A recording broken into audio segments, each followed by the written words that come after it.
come on up here. Let's get all of your names first. Tell us your name. Margie. And? Jessie. Hi, Jessie. And? Vince. Okay, that's Dad, Mom, and daughter. Okay, so Margie, why don't you start by telling us the history, and then we'll hear from your daughter and also your husband, too. Go ahead. Jessie was born with microcephaly, which means she had a small head and a small brain. She also had a central auditory processing problem, which affected the way she interpreted sound, a sensory problem with just general sensory issues as well, so how she interpreted the whole environment around her, as well as multiple learning disabilities. And now, something happened last night. Now, she's had this from birth. That must be quite a struggle for you and your family, because the worry and the fear and everything that comes with it. How have you dealt with that over the years? prayed a lot. Prayed a lot. Come on, can we give God a praise for that? Prayed a lot. A praying family. So now, something happened last night. Actually, your daughter had a dream. You dreamt about me, didn't you, sweetie? Yes, I dreamt about you praying for me. Multiple times. 3 times. And then last night I saw you in the audience, and the Lord had me walk to you and pray for you. What happened after the prayer?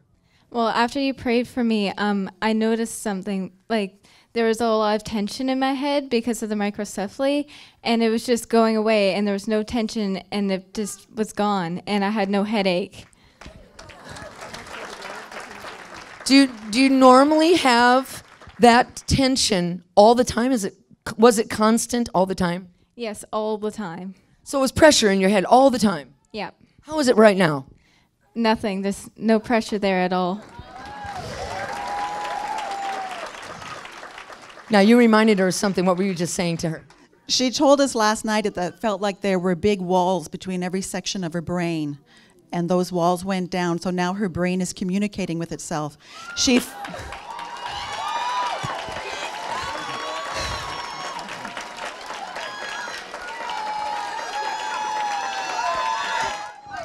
How do you feel, sugar?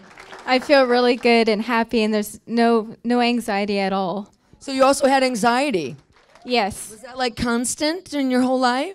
I've had a little bit of it for a long time in my life, and then when I got to grade 7 and 8, my teacher was really, really bad and physically and emotionally abused people, and so it just jacked that up a lot, and so I would be afraid all the time, and it would just be crazy. So last night when you first came in the meeting, was that anxiety there on you, that fear? Yes, it was. And after we prayed, what happened?